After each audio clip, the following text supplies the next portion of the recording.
It's a bright and beautiful day in North Carolina. Caitlyn is done with her final exams and has just celebrated at her farewell party. With graduation approaching, there's only one thing left to do: get ready for the graduation trip. As she starts to pack her bags, she suddenly remembers she needs to find her sunscreen. She calls Branch, asking if he knows where it is. Branch answers her call, and there's a serious tone in his voice.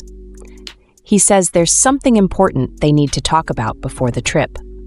Caitlyn finds the sunscreen in her bag and asks him what he wants to discuss.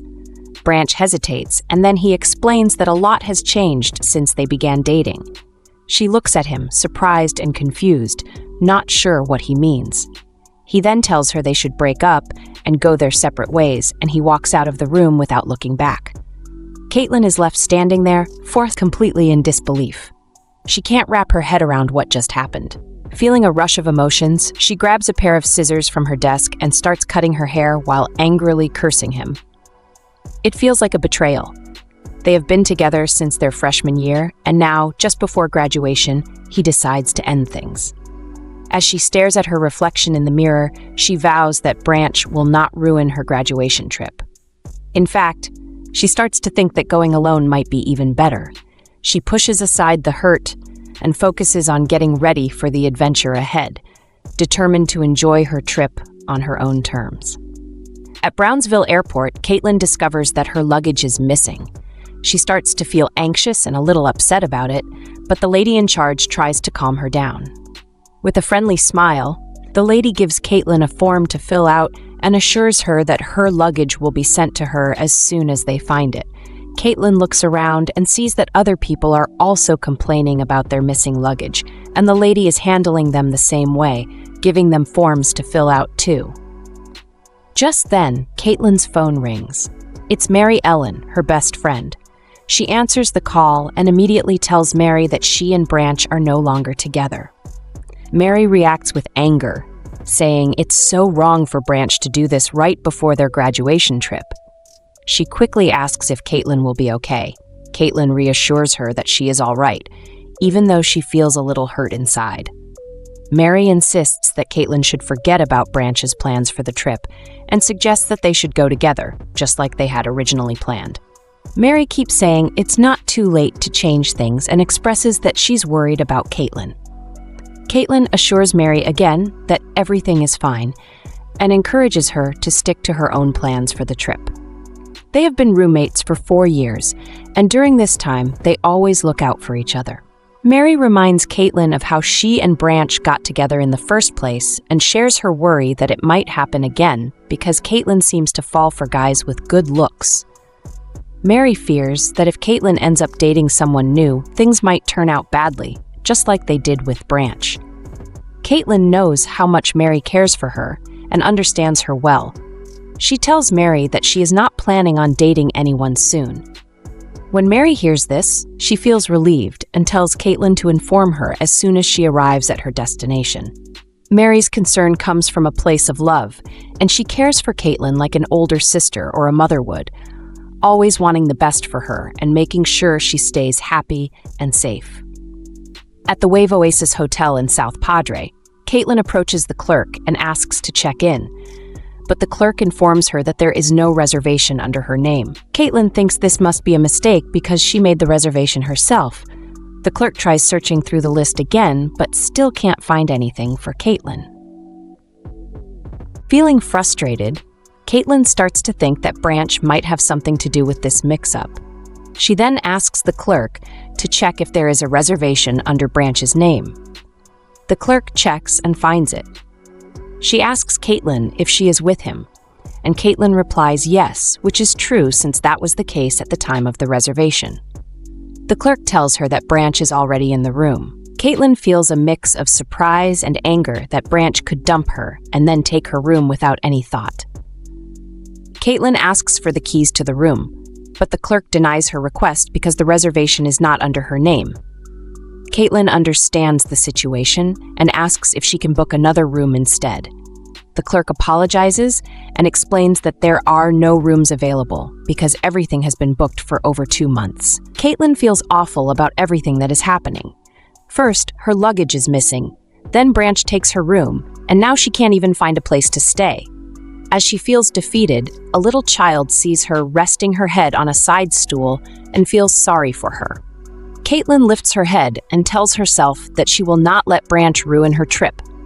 Determined, she gets up and heads toward the elevator, trying to catch a ride with a group of tourists. She successfully makes it into the elevator and finally arrives at room 852. She knocks on the door and bursts in, screaming at Branch. But just then, a lady answers her, and Caitlyn stops screaming, thinking she must be in the wrong room. She starts to apologize to the lady, but as she tries to leave, she takes a good look at the woman. Caitlyn notices that the lady is wearing the same lingerie that Branch gave her on their first date. This brings back a memory for her.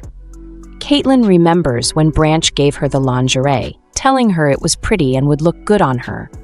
At the time, she thought it was too soon for him to give her such a personal gift, since they had only just started dating a few days before. She appreciates the gift, but doesn't really like it. Branch had ignored her feelings about it and insisted that she wear it on their next date. She agreed without thinking much about it at the time. Then she remembers asking him why he would want that, but he just brushed it off and showed her a picture of another lady on his phone. He said he wanted her to wear her hair like that lady's hairstyle. Caitlyn sat there, staring at the pictures, feeling confused. He showed her more pictures of dresses he wanted her to wear and told her to start wearing makeup. When she told him she didn't have any of those things, he offered to buy them for her. At that moment, Caitlyn starts to get a feeling that something is not right with how Branch is acting and what he is asking of her. The first time Mary sees Caitlyn, she can't believe it's the same person she knows. Caitlyn looks different from head to toe, and Mary jokingly asks her who she borrowed the dresses from and what special occasion made her dress like that. To Mary, Caitlyn looks kind of weird. Caitlyn asks if she looks good, and she tells her best friend that Branch bought the dresses for her and that she's supposed to wear them on their date today. Mary tells Caitlyn she shouldn't go out with Branch because he's going to hurt her feelings. Caitlyn disagrees with Mary and gives her reasons for why she thinks Branch is nice and the right guy for her. Mary responds that there's nothing Caitlyn can say to convince her that Branch is actually a good guy. She asks how Caitlyn fell in love with him so quickly since they have only just started dating. She wonders why Branch is already trying to change everything about her. Mary asks if Branch even cares about how Caitlyn really feels. She can't understand why Caitlyn is willing to do whatever Branch says. Mary tries to think of something good about him, but the only thing that comes to mind is his face. Mary holds Caitlyn's shoulders and shakes her gently, telling her that a pretty face is not enough reason to do whatever he says. Caitlyn responds that Mary is acting like her mother. Then Mary notices the underwear Caitlyn is wearing and asks about it. Before Caitlyn can answer, Mary screams, saying she knew it was Branch who got them for her. Mary gets a strong feeling that he could be a pervert and warns Caitlyn not to be too excited. Caitlyn doesn't really get the point and keeps blushing. Mary yells at her to stop, trying to get her to see the problem. Back to the moment, Caitlyn stares at the lady in the room and realizes she looks just the way Branch wants her to look. The lady asks her who she is, but Caitlyn ignores her and screams for Branch to come outside. She looks everywhere for him, feeling angry that he not only took over her reservation, but also has the nerve to bring another woman with him. Just then, she turns around and sees Branch coming out of the bathroom wearing only a towel, clearly just finished bathing. He sees her and calls out her name, looking surprised to see her there. Caitlyn looks at Branch and demands an explanation for what is going on. The lady beside him cuts in and asks Branch who this crazy girl is. Caitlyn can't believe that the lady just called her crazy. She tells the lady that the reservation is actually hers and that she is there with her boyfriend, even though she really means her ex-boyfriend. She totally forgets about the breakup for a second. Branch smirks and asks her why she is here, why she is wearing a short hairstyle, and if she is drunk. Caitlyn tells him that she made the reservations and paid for everything, so he should find somewhere else to go. He corrects her by saying she only made the reservation because he paid for everything when he arrived. He adds that he has been trying to reach her but couldn't get through. Caitlyn smiles because she knows the reason he hasn't been able to reach her is that she blocked his number. He then tells her to leave the room peacefully while holding the lady close to him, saying they have so much to do. Without saying a word, Caitlyn walks past both of them, but just then, Branch comments that now that he is looking at her closely, he can see how unkempt she looks. He tells her hair is a mess, her clothes don't look good, and she isn't even wearing makeup. Caitlyn stops in her tracks, and Branch continues by saying that he knows the breakup didn't go well for her, that it will be hard for her to move on, but he advises her to remember all the good times they had and to continue with her life. Caitlyn stops and grabs his shoulder, and he tells her that she is already looking low-class and unkempt, and it will be worse if she makes a scene. She yells at him to be quiet and then thrusts a powerful blow to his cheek. He stumbles backward, and his towel slips off as he lands on the floor. His new girlfriend quickly covers him up and asks Caitlyn what she just did. Caitlyn stretches out her fingers and asks the girl what she saw. She questions the girl if she really likes the hairstyle she has, or if Branch made her look that way. Caitlyn adds that she knows Branch gave her that underwear too, just like he gave her the same when they were together. She calls Branch a pervert who treats his girl like a puppet, feeling satisfied with her words. Caitlyn shuts the door behind her and walks back to the clerk. She pleads with her to help find a place for her to stay since everything is already booked up here. The clerk thinks for a moment and tells Caitlyn she has a good suggestion in mind, but it won't be as comfortable as their hotel. Caitlyn agrees because she doesn't want to be anywhere near Branch. Just the thought of him makes her even angrier. She promised herself that she wouldn't let him ruin her trip, and she is determined to enjoy every moment of her stay, even without him. The clerk hands her a letter with the address of the new place, and Caitlyn thanks her. The clerk introduces herself as Sasha and tells Caitlyn to let her know if she ever needs anything. Caitlyn feels grateful and thinks Sasha is like an angel for helping her out. When Caitlyn arrives at Dunescape, she wonders if she is at the right place. She feels disheartened to see that it's a motel and not the resort she thought it would be. Still, she decides to stay positive and be grateful that at least she has somewhere to stay. She walks inside and sees a room with lights on. She guesses that it must be the office, so she tries to open the door by pulling the handle. Suddenly, the handle comes off in her hand, and she panics. A voice from inside asks who it is, and she stammers her answer. The door opens, and a guy stands in the entrance looking at her.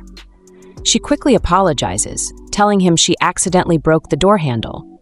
He can't believe it but tells her that the door needed repairs anyway. As she looks at him, Caitlyn recognizes the voice and remembers the day she came home from school to find her older brother, Ryan, at home. He greets her and praises her for coming straight to the house from school, just like he told her to. She asks him why he is still around because he was supposed to have traveled by now. Ryan tells Caitlyn that he gets a vacation as a reward for coming in first place in marksmanship, so he can stick around for a while. Caitlyn asks him if it's true that the games are really worth doing, and Ryan replies that it's his talent and that he wants to be with his baby sister. He feels relieved that she didn't go anywhere else after school. She tells him to stop being so overprotective, and he reminds her to stay away from guys her age, saying they are jerks and have nothing to offer. She replies with a simple, "yeah," and then asks who the guy standing with them is. Ryan introduces his friend as Cole Thomas and introduces Caitlyn as his little sister. Caitlyn can't help but stare closely at Cole's handsome face.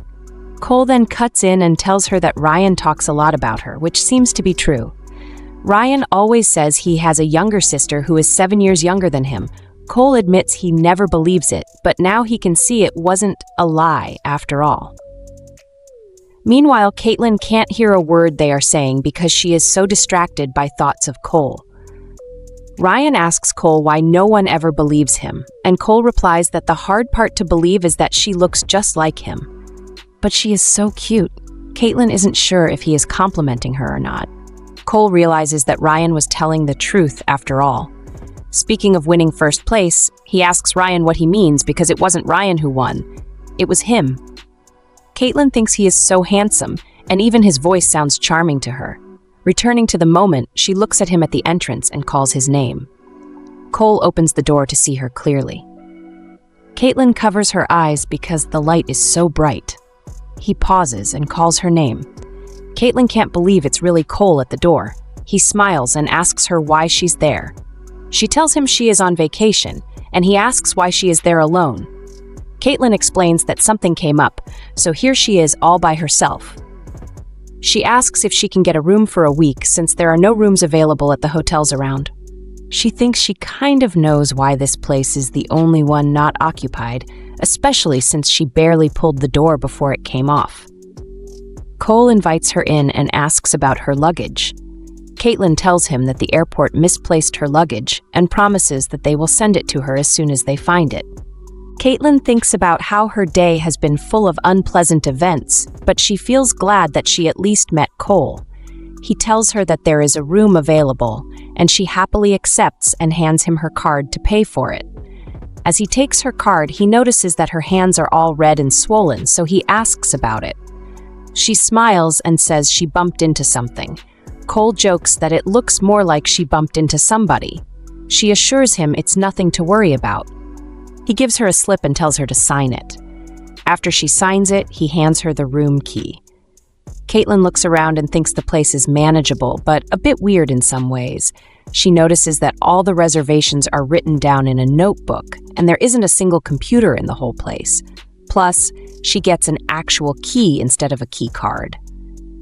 As she settles in for her first night at Dunescape Motel, she notices that even though the place is outdated, she doesn't really mind. Cole calls to check if she is still with him and offers to show her to her room. He adds that the view is lovely and that she will definitely enjoy it. They get to Caitlyn's room, and she feels a little strange as she opens the door with a key. She can't remember the last time she used a key to open a hotel door. She hopes the furniture will be nice, but when she steps inside, she is disappointed. Everything in the room looks old and worn out. She forces a smile and says the room is okay. Cole tells her there is more to see and takes her to the window. He opens the curtains and the view is beautiful. It's close to the beach. Cole asks if she is starting to like it. Caitlyn hears the sound of the waves and replies that she actually likes the place a lot. Cole breathes a sigh of relief, saying he was worried she wouldn't like it, but he adds that the place is currently under renovation. Caitlyn can't help but wonder how Cole ended up here. She heard some time ago that he left the military, and she wonders if he is now a professional renovator or just a worker at the motel. She has a lot of questions but doesn't know how to start. Instead, she asks him where she can get something to eat and where she can go shopping, since her luggage is not with her right now. Just then, her stomach rumbles, and she feels a little embarrassed. It has been a while since she last saw him, but he still looks as handsome as ever. She wonders if he still sees her as the teenage girl she was back then, or if he just sees her as his best friend's little sister. Caitlyn remembers talking to her brother on the phone about Cole. She hears that Cole is no longer in the military, so she asks her brother why he left. She thought everything was going smoothly for him. She pressures her brother for answers, saying that since he is Cole's best friend, he should know the reason. Finally, her brother tells her that Cole had a baby, which surprises Caitlyn. She and her brother can't understand why he would leave the military to take care of a baby. He was doing so well and had a great reputation. No one saw this coming. Caitlyn remembers now that he left to take care of his baby. It's hard to believe, but she admires that he would make such a choice for love. As she walks down the road, she tries to compare Cole to Branch, but Branch is no match at all. Cole and Branch are complete opposites. She wonders what happened after Cole left the military and why he is all by himself now. Caitlyn arrives at a shop and walks in. The sales lady welcomes her and asks what she needs. Caitlyn explains her situation, telling the lady how her luggage was misplaced at the airport. They chat as they look around the store. The sales lady shows Caitlyn a beautiful gown, but Caitlyn thinks it's too short and revealing. She looks closely at all the dresses, and they all seem to be alike. The lady tells her that she has to reveal some skin because that's how it is done in South Padre. She reminds Caitlyn about the beach. Caitlyn thinks the lady has a point.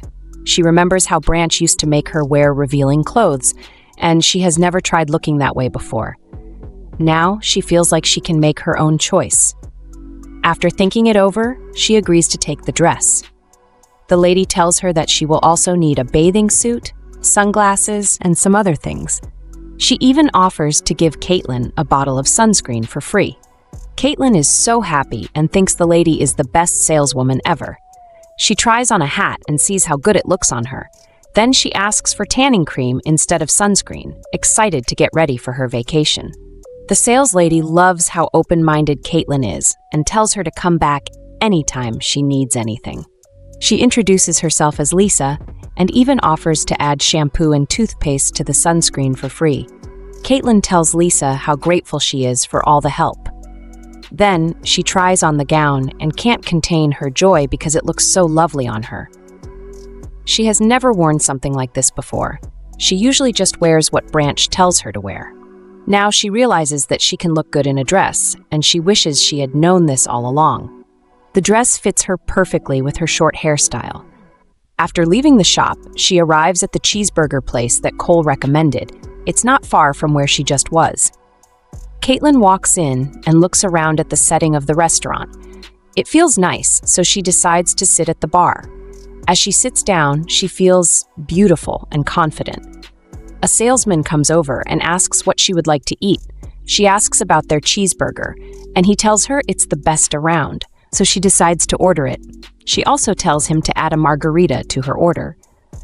The man asks if she's alone while he shakes up her drink, and she replies that she is. Caitlyn pictures her best friend Mary drinking a margarita out of a pitcher while she is about to have her own glass. She feels a bit sad because she thinks it's Branch's fault that she's alone. If he had broken up with her sooner, she would be with Mary right now, drinking and partying together. The man brings her drink and sets it down in front of her. She thanks him and notices a piece of paper by the side of the drink. She wonders if the man is hitting on her. Curious, she asks what the note is, and he introduces himself as Hank. He tells her to call him if she ever needs anything. Hank looks at Caitlyn and worries that she's all alone, especially since she is so young. He asks her if she's planning to do anything funny. Caitlyn feels confused and then laughs, telling him she wouldn't dare do anything like that. She thanks him for caring and introduces herself. Hearing that puts Hank at ease because he has seen many different types of people. Caitlyn thinks about how all the nice things that have happened to her today, meeting Chloe, the saleswoman, and now Hank, feel like blessings. They all seem like angels to her. Hank asks if she is staying at Wave Oasis. She explains that it was her plan to stay there, but something came up, so now she's at Dunescape. Hank tells her that Dunescape used to be a really nice place a long time ago. He hands her the cheeseburger, and Caitlyn agrees that it might have been lovely back then, but now it needs a lot of work. Hank laughs and agrees, saying that Chloe is trying his best to bring the place back to life, but it will take some time since he is doing it all by himself. Caitlyn asks if Hank really knows Chloe Thomas. He tells her to eat her burger first. She takes a big bite and confirms that the burger really is the best in town. Even though her face hurts a little from the margarita, she finally feels relaxed. Suddenly, the door opens and Caitlyn feels a cool night breeze. She announces that there is a customer, surprised to see anyone coming in at this time. She turns to look and is surprised to see that it's Chloe. He walks in and looks right at her. Caitlyn watches Chloe as he enters the bar, and she knows she isn't fooled by the memories of her first love. Everyone looks at him when he walks in, and he sits down at the bar but a bit far from her. He asks her how she found Peabody, and she smiles, saying it's all thanks to his detailed directions. She wonders if he is trying to avoid her by sitting so far away. Maybe he doesn't want people to think they are together, or maybe he feels embarrassed. Hank calls over to Chloe and asks for his order. Chloe tells him to get his usual. He grins and adds that he has a lot to do with the renovations and jokes that he might not finish it in his lifetime. Hank tells him he is doing a good job with the place and to keep it up. Caitlyn can't help but eavesdrop on their conversation. She knows they are talking about Dunescape, that old motel that really needs a lot of work. She finishes her margarita and wonders why Chloe would take on the stress of renovating it all by himself. She decides to ask for a refill. Just then, a guy comes over and taps her on the shoulder, asking if she wants to play pool with them. She tells them she doesn't know how to play, but they offer to teach her. She smiles, glancing back at Chloe, who seems busy with his drinks. She gets up and agrees to give it a try. The guy introduces himself as Lance and says his friend's name is Cal. Caitlyn feels like Chloe might stop her from going, but he doesn't seem to care, which hurts her feelings a little. She tells them her name with a happy grin. Lance explains to Caitlyn how to position herself while playing pool. He shows her how to hold the stick, and Chloe listens quietly without saying anything. Suddenly, Chloe gets up, thanks Hank for the drinks, and leaves. Lance continues teaching Caitlyn, and Cal compliments her, saying she is actually getting it right. Caitlyn smiles and replies that they are such good teachers. Lance suggests that she join in an actual game, and he will keep teaching her along the way. Caitlyn loves the idea and agrees. She tries to hit the ball like Lance taught her, but then Cal says maybe they are being too hard on her since this is her first time playing pool. Lance apologizes to Caitlyn for any trouble they might have caused. Caitlyn smiles and says she feels better now and wants to keep playing. Cal looks surprised and wonders if she's really human. Lance offers to buy her a drink while he's gone, and Cal tells Caitlyn that Lance is trying hard to impress her. She asks if that's true, and Lance comes back with a margarita since that's what he saw her drinking earlier. Later, Caitlyn arrives at the motel, thinking about how nice Lance and Cal are to her. She enjoys hanging out with them, even though it's late and she has had a lot to drink. She figures Chloe should be asleep by now and decides to walk in quietly. When she tries to open the door, she finds out Chloe has already fixed the handle. She goes inside and looks around, only to find him still awake, lost in his notes. She hides and thinks about him, wondering how he feels seeing those guys hanging out with her without being bothered at all. She wonders if he still sees her as a little girl. Her heart beats fast whenever she looks at him, and she really wants to walk over and tell him how she truly feels. But even if she did, she worries he would think she's just saying things because she is drunk. Deep down, Caitlyn wants Branch to love her the way she loves him. She doesn't want him to only see her as a little girl or as his best friend's little sister. She closes her eyes, wishing for something more. Just then, a male voice calls her name, telling her to forgive him and that he's sorry. She opens her eyes and sees it's actually Branch speaking. His pretty face sparkles in front of her. He tells her he regrets what he did and wants her back. Caitlyn feels confused and asks what he did wrong. He begs her again, and she agrees to give him another chance. He feels relieved and tells her not to change her mind. He pulls her close and starts kissing her. Caitlyn tries to tell him to hold on, but he keeps going. She asks him to remind her what he did wrong, but he says it doesn't matter and that they should forget about it since she can't remember anymore. He pushes her down, gets on top of her, thanks her, and continues kissing her. Caitlyn suddenly feels like something is wrong. She screams for him to stop and pushes him away, wiping her lips. When she looks again, she sees Chloe standing by the window with his shirt off. She calls his name and smiles. He says hi, smiles back, and walks closer to her. He holds her face, touches her lips, and starts kissing her. Caitlyn grabs him firmly, and they keep kissing. Caitlyn looks straight into Chloe's eyes and tells him calmly to hold on. He replies that there's no time to waste and they need to keep going before she wakes up from her dream. Caitlyn tells him there will be plenty of time to continue since it's just a dream. Dream? She can't believe what she just said. She opens her eyes and realizes it's already morning. It was all just a dream. She feels so frustrated that she can only be with him in her dreams. She thought she was done with having those kinds of dreams since high school. Enjoying this recap so far?